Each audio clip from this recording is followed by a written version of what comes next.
आप सिर्फ डॉक्टर बनने के लिए नहीं पैदा हुए हो, आप सिर्फ इंजीनियर बनने के लिए नहीं पैदा हुए हो, आपको बस आईआईटी में जाना था, नहीं जा पाए। दैट डजंट मीन कि बस वही ही जिंदगी थी, आपको सुसाइड कर लेना चाहिए।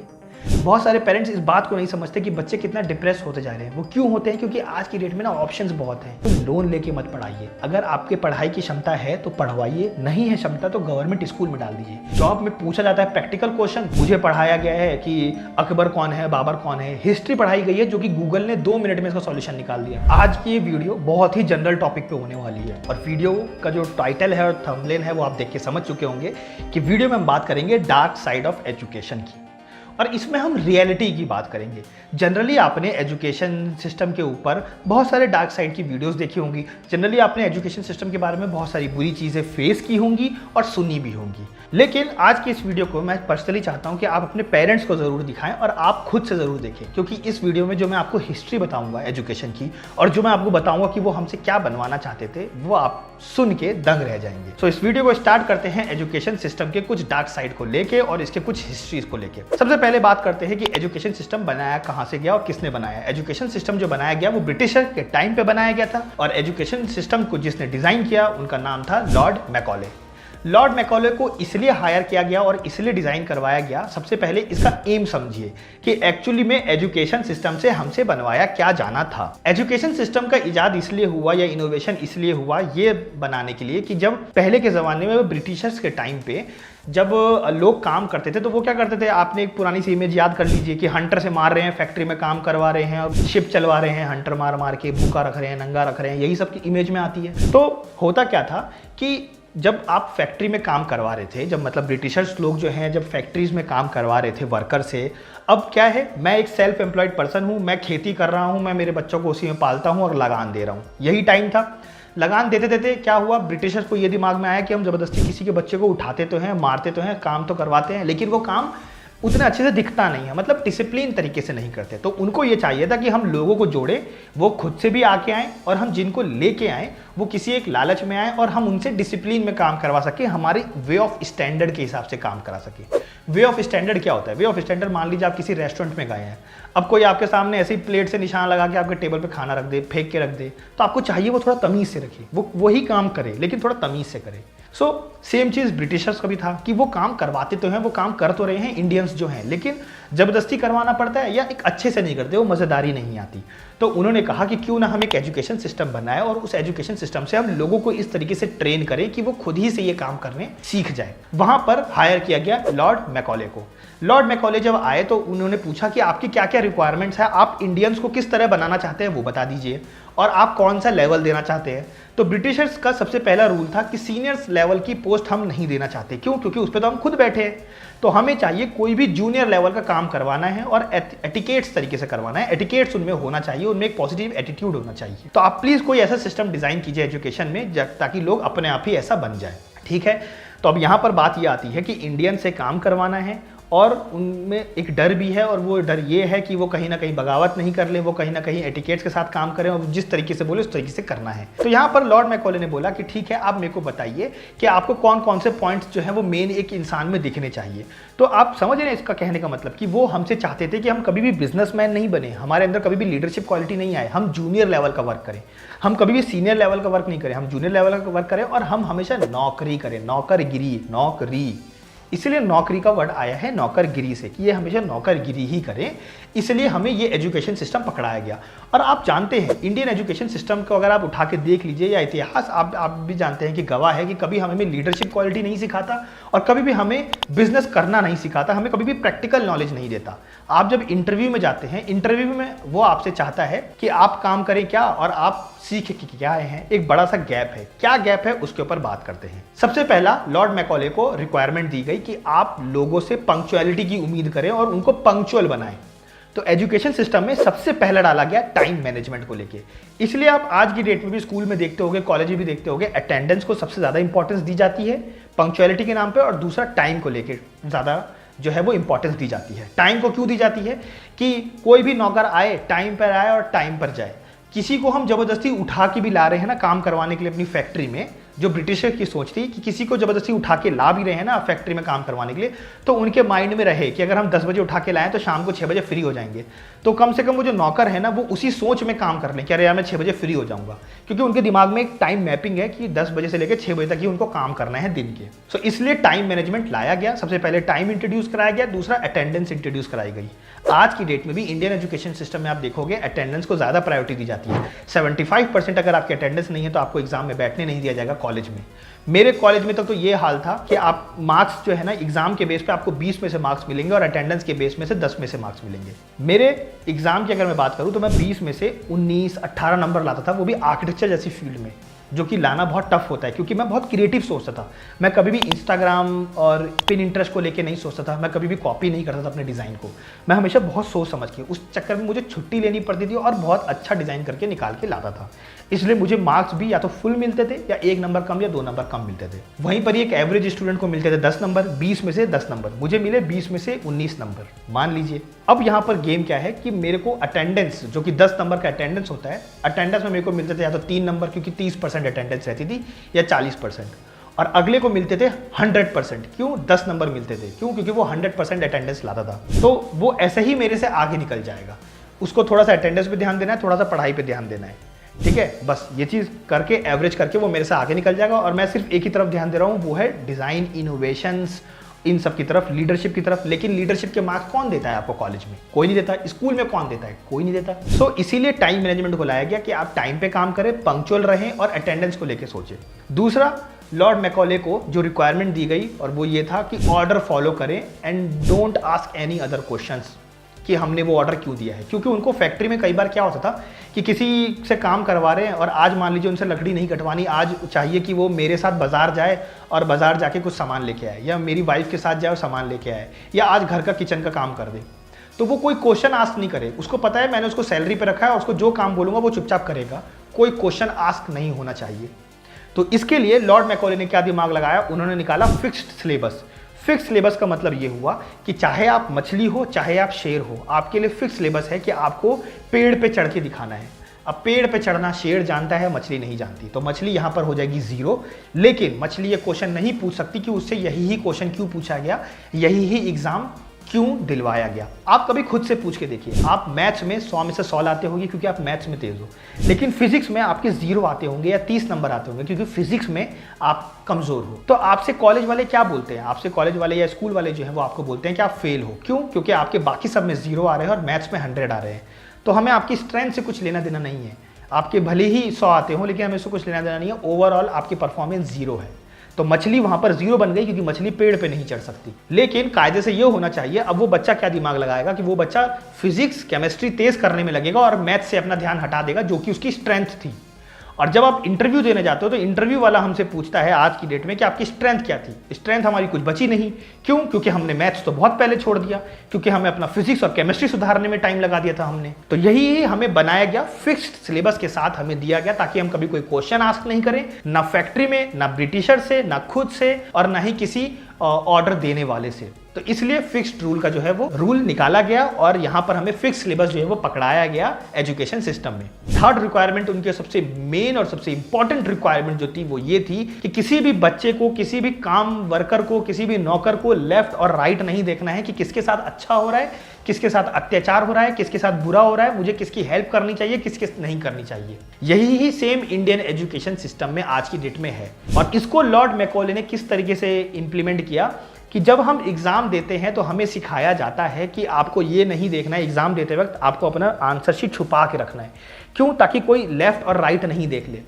बल्कि इंसान को आप जानते हो, इंसान is a social group animal, मतलब कि वो सोशली रहना पसंद करता है, मतलब वो एकजुट रहना पसंद करता है। तो अगर मुझे किसी क्वेश्चन का आंसर आता है और बगल वाले को नहीं आता, और बगल वाले को जिसका आंसर आता है उसका मुझे नहीं आता, तो हम दोनों मिलके टॉप कर सकते हैं और हम दोनों के घर में 2-2 रोटी आ सकती है 2 टाइम की, क्योंकि हम दोनों मिल के चल रहे हैं। और ह्यूमंस को माना भी यही गया था कि वो एक सोशल में रहने वाले एक सोशल ग्रुप एनिमल है। लेकिन हमें क्या सिखाया गया कि हमें लेफ्ट और राइट नहीं देखना, उससे छुपा के हमें आंसर लिखना है। चाहे वो फेल हो जाए, चाहे वो उस डिप्रेशन से 0 नंबर लाके फेल होके सुसाइड कर ले, वी डोंट बॉदर, हमें तो आंसर छुपा के ही लिखना है। चाहे वो डिप्रेशन में लाके 2 रोटी नहीं कमा पाए और उसके बाल बच्चे सब मर जाएं कल को फ्यूचर में जाके, क्योंकि वो आज 0 नंबर लाने वाला है, वो भले ही मर जाए, वी डोंट बॉदर, हमें अपना आंसर छुपा के ही लिखना है, ये हमारे दिमाग में रख दिया गया। इससे फर्क क्या पड़ा? इससे फर्क पड़ा कि हम कभी कोलैबोरेटिव नेचर के नहीं बने। आज की डेट में अगर आप सर्वे उठा के देखेंगे तो आपको ये पता चलेगा कि बाहर यूएसए में या इंडिया के बाहर जितनी भी अब्रॉड कंट्रीज है ना, वहां पर बिजनेस ज्यादा है और इंडिया के अंदर सेल्फ एम्प्लॉयड लोग ज्यादा हैं। सेल्फ एम्प्लॉयड का मतलब खुद का धंधा खुद ही करते हैं। मैं अपनी एक दुकान खोल लेता हूँ हलवाई की, और हलवाई की दुकान पे मैंने अपनी दुकान खोल ली है और मैं जो है किसी को वो स्पेशल रेसिपी नहीं बताना चाहता जो मान लीजिए कि मैं मिठाई बनाते वक्त रखता हूँ। क्यों? अगर मैं मेरे छोटू को वही सेम रेसिपी सिखा दूंगा तो कल को वो मेरे ही दुकान के सामने अपनी दुकान खोल देगा और दुकान खोल के वो मुझे ही कंपटीशन में रख लेगा। इसका मतलब मेरा धंधा हो जाएगा चौपट। ये सोच आज की डेट में हमारी हो चुकी है। हम ये नहीं सोचते कि अगर हम उसको अपने साथ रख लेंगे ट्रस्ट बिल्ड होगा, और ट्रस्ट बिल्ड होगा तो हम जो है उससे काम भी ले पाएंगे और वो हमारे कंपनी के साथ वफादार रहेगा। नहीं, हमारे अंदर ट्रस्ट इशू पैदा हो गए। क्यों? क्योंकि हमें आंसर छुपा के लिखने की आदत हो गई। ये चीज़ हमारे अंदर इंप्लीमेंट की गई एजुकेशन सिस्टम के थ्रू कि हमें आंसर छुपा के लिखना है, हमें बगल वाले पे ट्रस्ट नहीं करना, हमें किसी पे लेफ्ट राइट ट्रस्ट नहीं करना, किसी पे कोलैबोरेटिव नेचर का नहीं बनना, हमें अकेले स्टैंड अलोन रहना है, बल्कि एक ह्यूमन ऐसा होता ही नहीं है। वहीं पर अगर आप बाहर की दुनिया में देखोगे या इंडिया के अदर कंट्रीज में आप देखोगे जो कि अब्रॉड है, उसमें आप देखोगे तो वहाँ पे बिजनेस ज़्यादा है। बिजनेस क्यों ज़्यादा है? बिजनेस इसलिए ज़्यादा है क्योंकि वहाँ पर 3-4 लोग मिल के एक कंपनी को बिल्ड करते हैं। आप बहुत खुशी से सुनते होंगे कि सुंदर पिचाई जो है वो गूगल का सीईओ है। क्यों है वो सीईओ? क्योंकि वहाँ के लोग एक्सेप्ट करते हैं कि कोई भी किसी भी देश का हो सीईओ बन सकता है। लेकिन क्या आप यहाँ पे इंडिया में सुनते हो कि अंबानी की कंपनी में कोई दूसरा सीईओ है? नहीं, उसका बेटा ही बनेगा, फिर उसका बेटा बनेगा, फिर उसका बेटा बनेगा, ऐसे ही चलता जाएगा। क्यों? यहाँ पे ट्रस्ट इशू पैदा हुआ। वो इसलिए क्योंकि इंडियन एजुकेशन सिस्टम ने हमें किसी पर ट्रस्ट करना सिखाया ही नहीं। इसलिए इंडिया में आप कभी भी टाटा की कंपनी में उसका बेटा ही बनेगा, फिर आने वाला रतन टाटा का कोई बेटा होगा तो वो बनेगा, नहीं तो ये बनेगा, नहीं तो वो बनेगा, लेकिन उसी के फैमिली के इर्द गिर्द ही दुनिया चलेगी। यही चीज़ हमें सिखाया गया था। अब कोई कंपनी इस रूल को तोड़ के कोई दूसरा इंप्लीमेंट करना चाहे तो वेल एंड गुड, लेकिन मैं ये बता रहा हूँ कि इंडियन एजुकेशन सिस्टम ने हमें किस तरीके से ब्रोक डाउन किया। और आज की डेट में अगर आप सुनोगे तो आपको ये समझ में आएगा कि इंडियन एजुकेशन सिस्टम अब चेंज हो रहा है। थोड़ा सा नेशनल एजुकेशन पॉलिसी जो है वो 2020 की रिलीज हो रही है, लेकिन again the aim is what they have to make us is the same, that we have to do a job. और जॉब है नहीं। जॉब क्यों नहीं है? क्योंकि क्वेश्चन जो है इंटरव्यू में आपसे आस्क किए जाते हैं प्रैक्टिकल। प्रैक्टिकल क्या? मैं इंटरव्यू में गया, मेरे से इंटरव्यू में पूछा गया कि अगर मैं आपको ये काम देता हूं तो क्या आप ये काम 4 लोगों से करवा सकते हो? लेकिन मेरे को काम करवाना ही नहीं आता। क्यों? क्योंकि मुझे स्कूल में सिखाया गया कि आपको अकेले करना है हर एक काम को। तो मैं हर एक काम को अकेले कर सकता हूं लेकिन 4 लोगों से करवा नहीं सकता। वहां पर मैं कंप्लेन करने लगूंगा। मैंने कितने ही अपने एम्प्लॉयज को या अपने कलीग्स को देखा है कंप्लेन करते हुए। जिस भी फॉर्म में मैंने काम किया वहां पे कंप्लेन करते हैं, अरे यार ये सर मुझे क्यों बोल रहे हैं इससे काम करवाने के लिए, सर खुद क्यों नहीं करवा ले रहे, वो मेरी सुनता ही नहीं है। मतलब आपके अंडर किसी जूनियर को रख दिया ना, आप उससे काम ही नहीं करवा पा रहे। क्यों? क्योंकि स्कूल में आपको सिखाया ही नहीं गया किसी से काम करवाना। आपको सिखाया गया स्टैंड अलोन क्रिएट होना, आपको कोलैबोरेटिव नेचर नहीं सिखाया गया कि अपने काम को कैसे डिवाइड करें। इसलिए इंडिया में सेल्फ एम्प्लॉयमेंट ज़्यादा है, अपना धंधा खुद ही चला रहे हैं, किसी दूसरे से नहीं चलवा रहे, ना चलवा सकते हैं। हमारे इंडिया में फ्रेंचाइजीज नहीं क्रिएट होती, किसी भी एक चीज़ की फ्रेंचाइजीज नहीं क्रिएट होती, दूसरे तीसरे आउटलेट नहीं खुलते, इसीलिए क्योंकि ट्रस्ट नहीं है। So the main thing is कि इंडियन एजुकेशन सिस्टम, भले ही आप इसको इग्नोर मत कीजिए लेकिन अपनी जान मत झोंकिए। जो लोग पहले की डेट में सब्जी फल फूल ये सब उगाते थे, काम करते थे, उन्होंने सोचा कि इस पढ़ाई से हमारे बच्चे जो हैं वो सेटल्ड हो जाएंगे, पढ़ाई से हमारे बच्चों का नाम हो जाएगा, और इसलिए वो इस नाम को सुनते हुए अपने लोगों को इंजीनियर बनाने लग गए, फैक्ट्री में काम करवाने लग गए। लेकिन फैक्ट्री में कहाँ काम होता है? शहर से बाहर। शहर से बाहर कोई लाइफ ही नहीं है, एकदम आउटवर्ड में एक फैक्ट्री डली हुई है, वहाँ पर आपका बच्चा काम कर रहा है। इससे बढ़िया था कि वो खेती कर रहा होता, खुश रहता, 2 पैसे कमाता, क्योंकि 2 रोटी में आपका भी पेट भर जाएगा, मेरा ही भर जाएगा। भले आप 1 लाख कमाएं और मैं 10,000 कमाऊं, 2 रोटी में आप ही का भरेगा, मेरा भी भरेगा। इससे ज़्यादा रिक्वायरमेंट कभी थी नहीं, और अगर थी तब आपके सपने बड़े होने चाहिए थे। लेकिन एजुकेशन सिस्टम से आपके अंदर लीडरशिप क्वालिटी नहीं आएगी, एजुकेशन सिस्टम से आपके अंदर इनोवेशंस नहीं आएंगे, क्रिएटिविटी नहीं आएगी, क्योंकि एजुकेशन को बनाया गया था किसी के रूल्स को फॉलो करने के लिए, पंक्चुअलिटी रखने के लिए, और लेफ्ट और राइट नहीं देख के अकेले काम करने के लिए एजुकेशन सिस्टम को बनाया गया था। चाहे आप MBA कर लीजिए, उसमें भी यही सेम चीज़ ही सिखाई जाती है। सो इसलिए हमारा इंडियन एजुकेशन सिस्टम जो है वो लैक करता है। मैं आज की डेट में आप लोगों को क्यों बोलता हूँ कि आपके अपने पेरेंट्स को ये वीडियो को दिखाना चाहिए या एज ए पेरेंट्स आपको इस वीडियो को देखना चाहिए, वो इसीलिए कि अपने बच्चों को लोन लेके मत पढ़ाइए। अगर आपके पढ़ाई की क्षमता है तो पढ़वाइए, नहीं है क्षमता तो गवर्नमेंट स्कूल में डाल दीजिए। मैं ये नहीं कह रहा कि पढ़ाना ही नहीं है, पढ़ाइए, ज़रूर से पढ़ाइए, लेकिन अपनी जान माल सब कुछ लगा के मत पढ़ाइए। क्यों?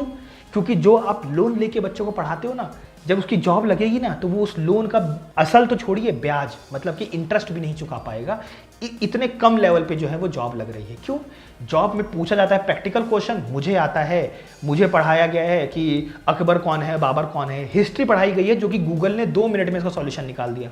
मुझे 2 × 2 सिखाया गया है जो कि कैलकुलेटर ने 2 मिनट में सॉल्व कर लिया गया। मुझे ये नहीं सिखाया गया कि इन टूल्स को यूज करके कैसे आप एक इनोवेटिव सोच सकते हो। मुझे सिखाया गया कि इन टूल को ही कैसे सोच सकते हो कि 2 × 2 कैसे होता है। मैं अगर कैलकुलेटर का काम करूंगा तो कैलकुलेटर क्या करेगा, तो इसलिए मुझे कैलकुलेटर से कैसे यूज लेके एक नया मैथ्स क्रिएट करना है वो चीज़ हमें नहीं सिखाई गई। उन टूल को यूज करके कैसे हमें आगे सोचना है वो चीज़ हमें नहीं सिखाई गई। सो इसीलिए एजुकेशन सिस्टम में अपनी पूरी जान मत लगाइए। अपने बच्चों को एजुकेशन सिस्टम से मत जज कीजिए। एक मछली है, एक घोड़ा है, एक शेर है, सबको पेड़ पे चढ़ के ही जज नहीं किया जा सकता। तो इंडियन एजुकेशन सिस्टम, या अगर आप खुद को इससे डिप्रेस फील करते हैं तो सुसाइड करने की जरूरत नहीं है, क्योंकि बहुत सारे लोग आज इसी इंडियन एजुकेशन सिस्टम की वजह से सुसाइड करते हैं। बहुत सारे पेरेंट्स इस बात को नहीं समझते कि बच्चे कितना डिप्रेस होते जा रहे हैं। वो क्यों होते हैं? क्योंकि आज की डेट में ना ऑप्शंस बहुत हैं, और जितने ऑप्शंस होते हैं उतनी कन्फ्यूजन्स होती है। 10 लाख रुपए आपका बजट है और आपको एक फ़ोन खरीदना है या आपको एक कार खरीदनी है, और उस 10 लाख में अगर एक ही या 2 ऑप्शन है ना, तो आपको चूज करना इजी पड़ेगा कि कौन सी कार खरीदनी चाहिए इन 2 में से। या तो आप लुक पसंद करोगे या फंक्शनैलिटी पसंद करोगे। लेकिन 10 लाख में अगर आपके पास 20 ऑप्शन है तब आप कंफ्यूज हो जाओगे। एक में सेफ्टी ज़्यादा दिख रही है, एक में आपको एयर बैग ज़्यादा दिख रहा है, एक में आपको लुक अच्छा लग रहा है, एक में आपको फंक्शनैलिटी अच्छी लग रही है, एक का नाम बहुत है, एक टॉप सेलिंग में आता है, एक जो है अच्छी कंपनी का है, एक जो है XYZ है। तो आप कंफ्यूज हो जाओगे कौन सा वाला लें। इसलिए आज की डेट में जितने ऑप्शंस बढ़ते जा रहे हैं, रेस्टोरेंट में जब हमें वो पूरा मेन्यू दिया जाता है ना, पूरा मेन्यू बुक की तरह हम पलट के और मेन्यू डिसाइड करते हैं कौन सा खाएं, तो उसमें हम कंफ्यूज हो जाते हैं। आधा घंटा लेते हैं डिसाइड करने में कौन सा खाना मंगाएं। वहीं पर ही अगर आप ढाबे में जाओगे, 4-5 आइटम बताएगा आपको, भिंडी बताएगा, दाल बताएगा, थाली बताएगा, और साथ में आपको एक पनीर की सब्जी बता देगा। आपको डिसाइड करना बड़ा ईजी है कि एक काम कर थाली लगा दे, सिंपल सा। जितना सिंपल क्रिप्स रहेगा उतना अच्छा है। लेकिन आज की डेट में क्योंकि ऑप्शंस बढ़ रहे हैं, इसलिए आपको ये चीज़ का ध्यान रखना है ऐसे पेरेंट्स कि आपको अपने बच्चे को डिप्रेस नहीं होने देना, उनको पढ़ाई के लिए झोंकना नहीं है, इंजीनियरिंग और ये सारी चीज़ें नहीं है। आपको उनको सिखाना है वो जिसमें वो खुश रहें। और वो क्या है, कुछ लोग होता है जो पैसा कमा के खुश रहते हैं, कुछ लोग होता है जो आर्टिस्टिक्स वैल्यू के साथ खुश रहते हैं। जैसे कि मैं हूँ, मैं एक आर्किटेक्ट बना, मुझे पैसे में उतना इंटरेस्ट नहीं है एज़ कम्पेयर टू जितना मैं काम करके खुश रहता हूँ। सो जब भी कोई नई बिल्डिंग बनती है, मैं बहुत खुशी से उसकी वीडियो बनाता हूँ, उसको स्टोरी पर डालता हूँ। क्यों? क्योंकि वो बिल्डिंग डिज़ाइन मैंने की है, वो बिल्डिंग को रियल में खड़ा होता हुआ मैं देख रहा हूँ। उसकी खुशी जो मैं फील कर सकता हूँ वो आप नहीं कर सकते। सो इसलिए डिसाइड कीजिए, इसलिए समझिए अपने बच्चे को या खुद को टाइम देके समझिए कि आपकी स्ट्रेंथ क्या है, आपकी वीकनेस क्या है, आपको क्या पसंद है, क्या नहीं पसंद है, और फिर इस एजुकेशन सिस्टम को वाइजली यूज़ कीजिए। पूरा दिन रात झोंक के सिर्फ एजुकेशन सिस्टम पर ही ट्रस्ट मत कीजिए कि उससे आप अमीर बनेंगे, क्योंकि एजुकेशन सिस्टम को अमीर बनने के लिए नहीं बनाया गया था। इसका जो मेन एम था ना, वो अमीर बनना नहीं था, वो था एक नौकर बनना या नौकरी करना। तो मैं ये नहीं कह रहा कि आप नौकरी मत कीजिए, आप कीजिए अगर आपको उसमें खुशी मिलती है। एजुकेशन सिस्टम इज समथिंग जो कि बस आपको एक कॉमन प्लेटफॉर्म पे लाके खड़ा कर देगा, वही ही सब कुछ नहीं है आपकी ज़िंदगी का। मैं बस आपको ये मैसेज जो है वो पहुंचाना चाहता हूँ। सो इसलिए मैं ये नहीं कहूँगा कि इंडियन एजुकेशन सिस्टम खराब है या इंडियन एजुकेशन सिस्टम वर्स्ट है या इंडियन एजुकेशन सिस्टम को आप अप्लाई ही मत कीजिए या पढ़िए ही मत। मैं आपसे ये कहूँगा, जो भी डिसीजन लीजिए वाइजली लीजिए, बहुत ज़्यादा इम्पैक्ट के साथ मत लीजिए कि बस एजुकेशन कर लिया, डॉक्टर बन गए तो बस ज़िंदगी में कुछ उखाड़ लेंगे। डॉक्टर बनने के लिए 1.5 करोड़ 3 करोड़ की लोग फीस देते हैं, डोनेशन देते हैं, और सैलरी मिलती है 50,000 40,000। आपका ब्याज तक नहीं चुकेगा उसमें। आप असल तो छोड़ दीजिए, प्रिंसिपल अमाउंट छोड़ दीजिए, आपका इंटरेस्ट तक नहीं चुकेगा। क्यों? क्योंकि सिर्फ आप सुनी सुनाई बातों में सबको वही बनवा रहे हैं। जैसे ही आपको समझ में आता है कि MBA में ज़्यादा पैसा है, पूरी दुनिया MBA करवाने लगे थे अपने बच्चे को। अपने बच्चे से या आप खुद से ये पूछते ही नहीं है कि आपका इंटरेस्ट क्या है या आपके बच्चे का इंटरेस्ट क्या है। हमेशा ये चीज सोच के वाइजली डिसीजन लीजिए और समझने की कोशिश कीजिए। आई होप सो कि आपको इससे एक मैसेज मिला होगा, समझ में आया होगा कि आपको क्या करना है, क्या कंसर्न लेना है, because this is a very serious topic which I am concerning right now, जो कि है इंडियन एजुकेशन सिस्टम को समझना कि किस तरीके से हैंडल करना है और किस तरीके से इसको यूज करना है। ये चीज समझना बहुत जरूरी है। किसी हीरो हीरोइन को आप देखोगे तो उनके जो बच्चे होते हैं ना, वो पूरी जिंदगी उनको पढ़ाते नहीं रहते। आप देखोगे 10 साल की उम्र में उनसे एक एक्टिंग करवा ली, उनसे एक मूवी करवा ली, फिर बीच बीच में एक और प्रैक्टिकल एक्सपीरियंस दे दिया, फिर 12 साल का हुआ, 18 साल का हुआ, उसको एक बिजनेस स्कूल में डाल दिया, बिजनेस की उसने डिग्री ली और फिर एक्टर लाइन में आ गया। क्यों? उनका मेन कंसर्न पैसा होता है, उनका मेन कंसर्न प्रैक्टिकल लाइफ होती है, उनका मेन कंसर्न एजुकेशन नहीं होता। लेकिन एक पुअर, जिसे हम बोलते हैं गरीब, मिडिल क्लास, उनकी पूरी जिंदगी टिकी होती है एजुकेशन पे। बस हमारा बेटा किसी तरह एजुकेशन ले ले, एजुकेशन सिस्टम से उसकी पूरी दुनिया चेंज हो जाएगी। No, not at all. आप प्रैक्टिकलिटी देख सकते हो। आज की डेट में जितना एजुकेशन सिस्टम की वजह से स्टूडेंट सुसाइड करते हैं ना, उतना किसी और फील्ड में स्टूडेंट नहीं करते, उतना डिप्रेशन से नहीं करते, उतना फाइनेंस से नहीं करते, उतना आप किसी लड़के लड़की के चक्कर में पढ़ के नहीं करते, जितना कि सिर्फ और सिर्फ एजुकेशन सिस्टम की वजह से करते हैं। आप सर्वे उठा के देखिए। इसलिए मैंने इस टॉपिक पे वीडियो बनाई है, क्योंकि मैं हर आए दिन देखता हूँ कि एक बच्चा जो है वो सुसाइड कर रहा है। वो सिर्फ इसीलिए क्योंकि वो एग्ज़ाम में नीट एग्ज़ाम क्लियर नहीं कर पाया, क्योंकि वो IIT कॉलेज को क्रैक नहीं कर पाया। सिर्फ इसीलिए कि आप उस पढ़ाई को नहीं पढ़ पाए। आपकी ज़िंदगी नहीं खत्म हो जाती, आपका कैरियर नहीं खत्म हो जाता। आप सिर्फ डॉक्टर बनने के लिए नहीं पैदा हुए हो, आप सिर्फ इंजीनियर बनने के लिए नहीं पैदा हुए हो। क्या हुआ अगर आप इंजीनियर नहीं बन पाए? क्या हुआ अगर आप डॉक्टर नहीं बन पाए? It's a life. Education is just a part of in that life. अगर आप एजुकेशन नहीं ले पाए, जैसे कि मुझे रोटी खाने का मन है, मैं रोटी नहीं खा पाया, चावल खा लूंगा। रोटी नहीं खा पाया, इसलिए सुसाइड थोड़ी कर लूंगा। It's a part. मुझे बस भूख लगी थी, कुछ खाना था, इसलिए रोटी चाहिए थी। रोटी उस वक्त खाने का मेरा मन था। वैसे ही एजुकेशन सिस्टम है। आपको बस IIT में जाना था, नहीं जा पाए, दैट डजंट मीन कि बस वही ही जिंदगी थी, आपको सुसाइड कर लेना चाहिए। इसलिए आपको अपने बच्चे को एज ए पेरेंट समझना पड़ेगा और बच्चों को भी खुद को लेके समझना पड़ेगा कि एजुकेशन इतना भी इम्पॉर्टेंट नहीं है। And to be very honest, education is not important according to me, but मैं ये नहीं कहूँगा कि आप मेरी तरह बनो। आप बिल्कुल से वाइजली चूज़ करो, समझो और इसको इतना इम्पैक्टफुली दिल पे मत लो। पढ़ाई करो, खुश रहो। द मेन फंडा इज़ खुश रहना है, खुश रह के पढ़ना है, और जिस काम में मन लगे वही पढ़ाई पढ़ो, जिस काम में मन लगे वही काम करो। मज़ा ज़िंदगी का तभी आता है। सो आई होप सो कि आपको एक अच्छा मैसेज मिला होगा। एज ए पेरेंट्स आपको एक अच्छा मैसेज मिला होगा, एज ए स्टूडेंट आपको एक अच्छी बात समझ में आई होगी। सो मिलते हैं फिर किसी एक नेक्स्ट वीडियो में। Till then bye bye. तब तक आपको मैं ये कहूँगा कि आप मेरी इस 2 वीडियो को, सजेस्टेड वीडियो है मेरी तरफ से, इन 2 वीडियो को अगर आप चाहें तो देख सकते हैं। ऊपर वाली बहुत इंटरेस्टिंग है। सबसे पहली प्रायोरिटी आप ऊपर वाली वीडियो को दीजिएगा, नेक्स्ट प्रायोरिटी आप नीचे वाली वीडियो को दे सकते हैं। सो मिलते हैं फिर किसी एक नेक्स्ट वीडियो में, एक नेक्स्ट नॉलेज के साथ। Till then bye bye, take care.